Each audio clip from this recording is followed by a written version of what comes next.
Jim, the helmet communication that is being installed this year, we talked to Ryan sort of about that already, but on the defensive side of the ball, how do you envision using that? I assume you will have multiple guys that can use it, but how does that come into play on defense? Yeah, you're gonna have to kind of see how it goes, how offenses are going to change because of it. It starts with our Mike linebacker. We'll have other guys who are up and prepared in the defense. You want to have veteran guys with it.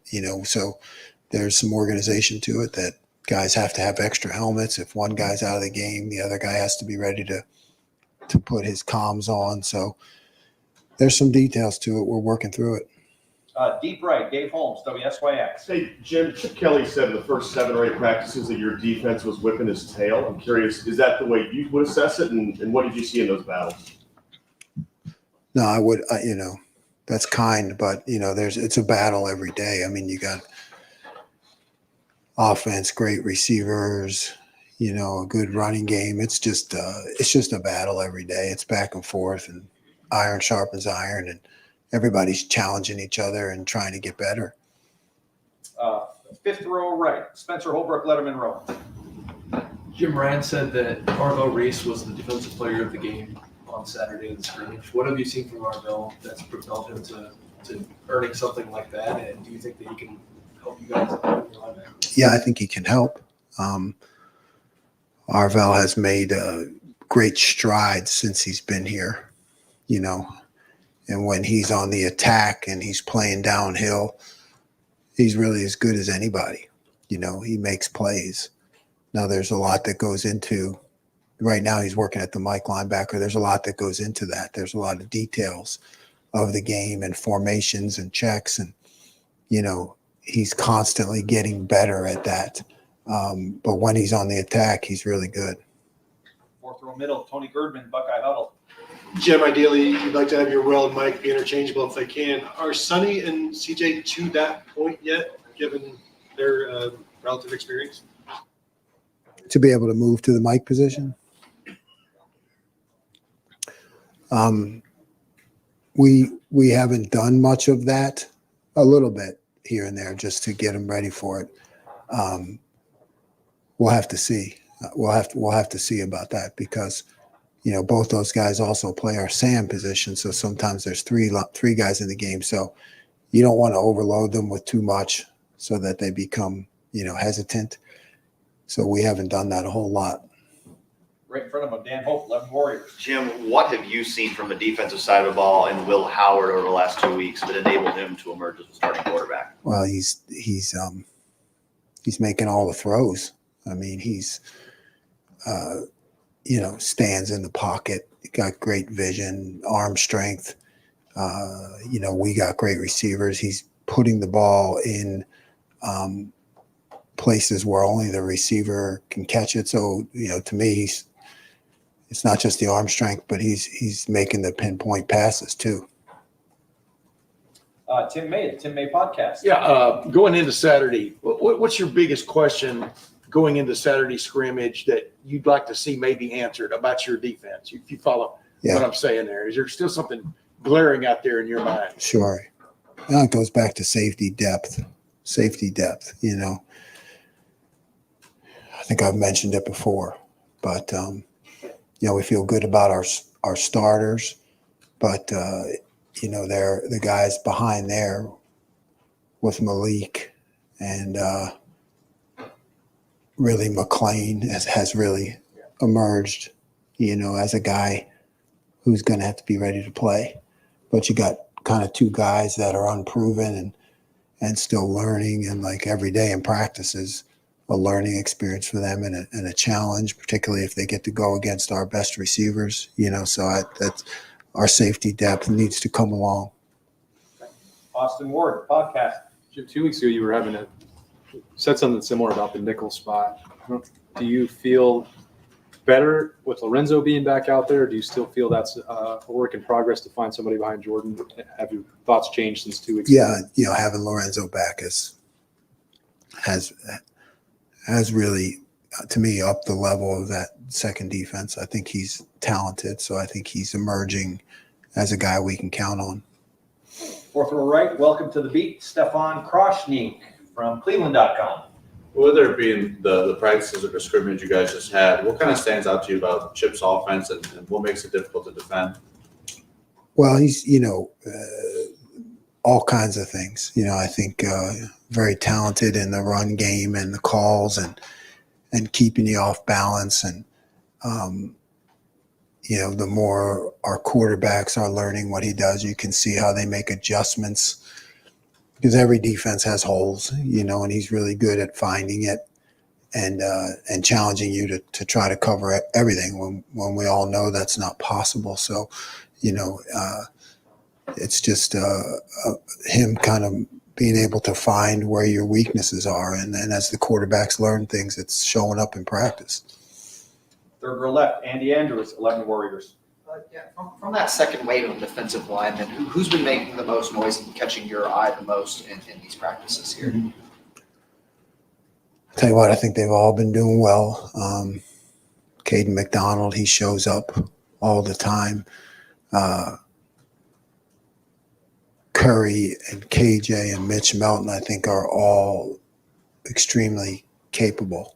All those guys can play. No problem with any of them in there. Hero Canoe, Hero Flash. He does flash. He does flash, looking for some consistency out of him, but he's flashing. So I think we really have a strong second unit there. As you know, we play a lot of guys, so they're all going to play. Bill Rabinowitz, Columbus Dispatch. I know coaches worry all the time about everything, but for you to have the biggest concern be backup safety, you got to feel pretty good. I mean, just how good do you feel about this defense right now? Yeah, you're right. And I never feel good, right? There's constant, it's just constant adjustments and to formations and learning and getting the checks right. We're putting more stress on them, to be able to have some different calls that we can make versus variety of formations. So, I feel good about our players now in just terms of, we're trying to create more pressure and create some different scheme-wise coverage adjustments. And I think that's just a constant learning experience. How's Eddrick Houston played? I don't know, for a young guy, Eddrick, he flashes. He's strong at the point of attack. He's got a great personality. And he'll always go hard. He's flashing. I could definitely see him in there this year. Second row right, Doug Reese, Kings of the North.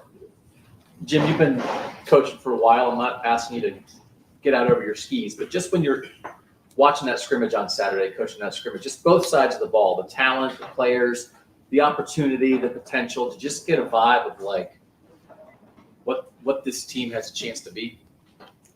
Yeah, I mean, it's I don't know. I'm probably not the best guy to comment on that because I'm so hyper focused on the details of the defense that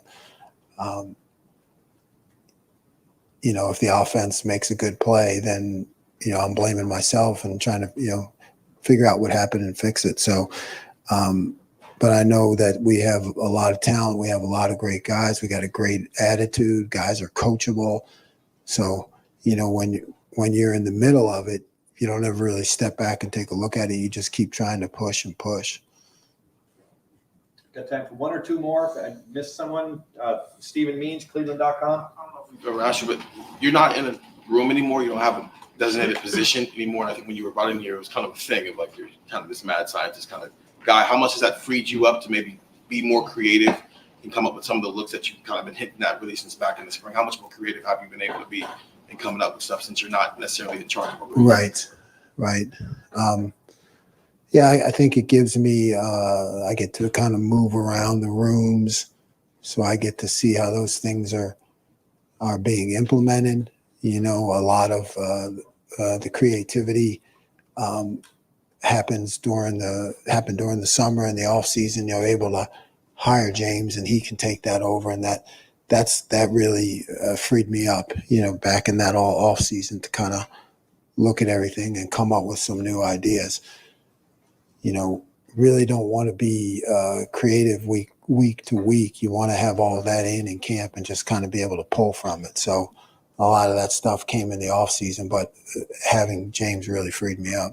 Joey Kaufman, Columbus Dispatch. Jim, to follow up on the helmet comms, would Cody be the guy to wear that? Yes. And Yes. Is it, now that you've had more time with it, does it give you any advantage from? Yeah, I don't know yet. Yeah, I mean, that'll have to be seen. It really depends how the offensive plays it. If I have more time to talk, but right now I haven't been doing that because I want to see what they can do and how they can adjust. And he needs to handle everything on the field, but there may be that possibility based on the game clock and what I can see in the offense. As long as before you get to 15 seconds, there may be that opportunity, but I haven't been using it right now. I'm letting him see what they do. When will there be a point in preseason where you will use it? Probably not. Probably not because, I want to see what they know. It's more important what they know than what I know. I think as you get into a flow of a game, depending on what the offense does, then I'll be able to interject. Bill Landis, the podcast, Kings of the North. Jim, last time we talked to you, you were talking about wanting to be more intentional about the skies and finding some new ways to, generate some pressures, but while maintaining that kind of 4 down front. Is trying to check those boxes while staying in a 4 down front in any way restrictive? Does that make it more challenging when you're trying to do it while remaining a little rigid up front? No, I think you